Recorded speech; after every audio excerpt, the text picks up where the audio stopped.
অনুভূতিটা খুশি আমি অ্যাকচুয়ালি এত দূর খেলার পর 100 ম্যাচ অ্যাকচুয়ালি অনেক হ্যাপি ফিল করাচ্ছে আমাকে যে আমি 100 ম্যাচ পর্যন্ত ফার্স্ট ক্লাস লেভেলে আমি খেলতে পারছি, তাই ঠিকঠাক হ্যাপি। আগামী মানে প্রজন্ম যারা রয়েছে আপনার পরে যারা মানে খেলার তাদের উদ্দেশ্যে কি মেসেজ কিছু না, তুমি যে কোনো স্পোর্টস বা যে কোনো পড়াশোনা তুমি লেগে থেকো, ও তোমার এম কি ওটা তোমার জানতে হবে, তো ওই এমটা নিয়ে এগোতে হবে। তো ওটাই আমি করেছি, আমার ছোটোবেলা থেকে ছিল যে আমি ক্রিকেটই খেলবো, তো ওটাই এম ছিল। তো এখন পর্যন্ত আমি খেলতে পারছি, ওটাই আমি খুশি। আর অবভিয়াসলি ফ্যামিলি সাপোর্ট করেছে অনেকটা, ওটাই। কত বছর থেকে ক্রিকেটটা শুরু হয়েছিল? শুরু কত বছর কত বয়স থেকে শুরু করছে ওটা এক্স্যাক্টলি মনে নেই, কিন্তু আমি 2003 থেকে স্টার্ট করেছি, আমি NSRCC থেকে। রঞ্জিতে কবে প্রবেশ করেছেন? রঞ্জিতে আমি ফার্স্ট ক্লাস খেলেছি 2009-এ, আর এর আগে আমি খেলেছি বিজয় হাজারে T20 সৈয়দ মুস্তাক আলী 2008-এ। আর কতগুলো ম্যাচ খেলার পরিকল্পনা রয়েছে? ওটা তো আমি বলতে পারছি না, যতদিন পর্যন্ত ফিট থাকবো আর যতদিন পর্যন্ত টিমের কাজে আসবে ততদিন পর্যন্ত খেলতে চেষ্টা করবো। ক্রিকেটে কিভাবে আসা, মানে কার থেকে ইন্সপিরেশন পেয়েছে? ইন্সপিরেশন তো মানে আমি যে সময় গ্রামে ছিলাম, বাবা আমাকে নিয়ে যেত গ্রাউন্ডে, তো ওইখানে গিয়ে আমি খেলতাম। তো বাবার বন্ধু বান্ধব বাবা তারাও খেলতো বিকেলে, তো ওখান থেকে আমার ইন্সপিরেশন। আর প্লাস আমি ওই সময় যেটাও টেলিকাস্ট হয়েছে, যেমন বলতে গেলে কি ক্রিকেট টেলিকাস্ট যেটা হয়েছে, ওখান থেকে একটু দেখে দেখে যাও একটা শিখতে পারলাম, যাও একটা দেখতে পারলাম ক্রিকেটটাকে। তো ওখান থেকে ইন্সপিরেশন। আর প্লাস আগরতলা এসে তারপরে দিয়ে কোচিং সেন্টারে ঢুকে তারপরে দিয়ে যেটা আমি শিখেছি আমাদের কোচের সাথ থেকে। আমার কোচ ছিল ওই টাইমে শ্যামল দাস অ্যান্ড রজত কান্তি সেন, উনি ছিলেন। তো ওনাদের থেকে যেটাটুকু পেরেছি ওটাটুকু নিয়েছি, তো ক্রিকেটটা ওখান থেকেই আমার start. Situation of Manishankar Mura Singh, যিনি একটু আগে আমরা ফেলিসিট করলাম। আগামীকাল ওর 100 রঞ্জি ট্রফি টেস্ট ম্যাচ আগামীকাল হতে যাচ্ছে, এবং ত্রিপুরা ক্রিকেট অ্যাসোসিয়েশন ব্যবস্থাপনায় আজকের যে ওনার যে ফেলিসিটেশন প্রোগ্রাম, সেই প্রোগ্রামে আমাদের মাঝে উপস্থিত আছেন chief adviser of Tripura cricket association Shri Tapan Lodh মহোদয়। এখানে যিনি স্বাগত ভাষণ আমাদের সামনে রেখেছেন সেক্রেটারি TCA শ্রী সুব্রত দে মহোদয়। তাছাড়া এখানে ভাইস প্রেসিডেন্ট ত্রিপুরা ক্রিকেট অ্যাসোসিয়েশনের Shri Upendra Deb Barma, treasurer Shri Basudev Chakraborty of dais. আমাদের মাঝে উপস্থিত আছেন শ্রী সান্নিদেব রায়, শ্রী সেবক ভট্টাচার্য, শ্রী সঞ্জয় পাল, শ্রী BK রায়। তাদের নামের সাথে কিছু লাগানোর প্রয়োজন নেই, সবাই জানেন ওনারা কে।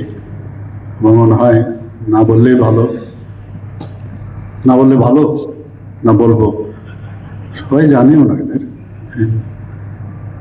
এবং এখানে যারা representative from club, sports personalities এবং মিডিয়া বন্ধুরা, ক্রিকেট খেলতে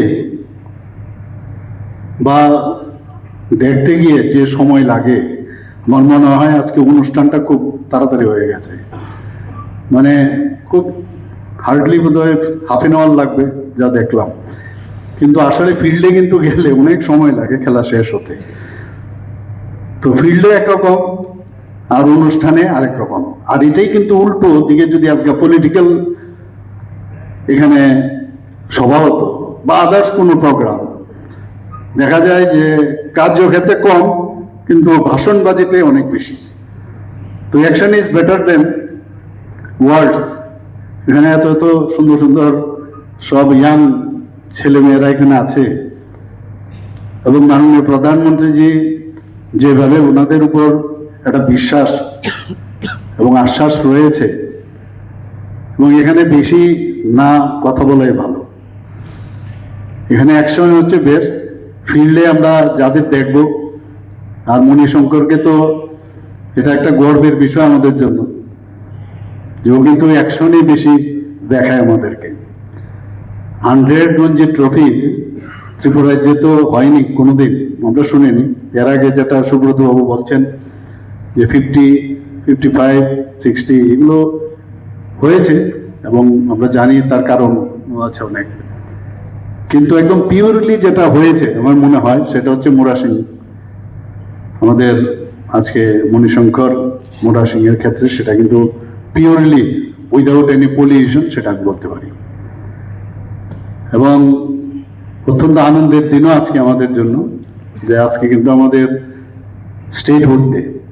আমরা সবাই জানি যে পূর্ণ রাজ্য দিবস আমরা উদযাপন করেছি,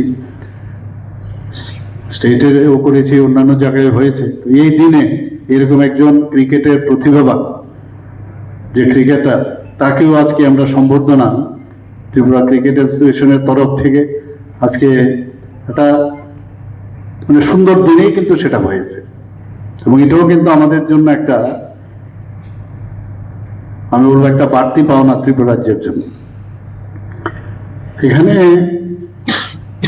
মণিশঙ্কর মুরা সিং একটা সিম্বল, কিন্তু এখানে যারা ইয়াং ছেলে মেয়েরা আছে আগামী দিন, তাকে সামনে রেখে তারা কিন্তু একটা মাইলস্টোন পেল, যে আমিও ওই যে বেঞ্চ মার্ক সে একটা এখানে প্রতিষ্ঠিত করলো, বেঞ্চ মার্ক আমার কাছে আছে, সেটা তো আমি যাবই, কিন্তু সেটা ক্রস করতে হবে।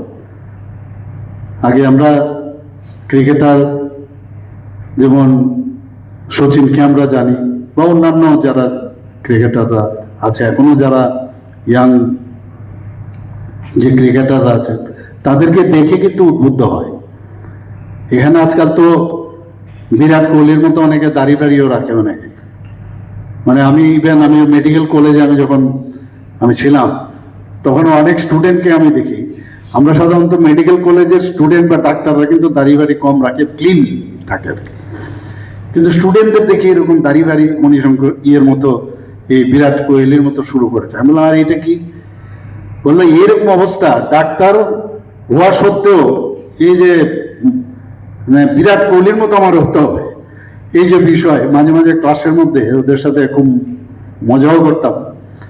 তো আর এরা তো সব ক্রিকেটের মধ্যেই আছে সবাই। তো এটা একটা দারুণ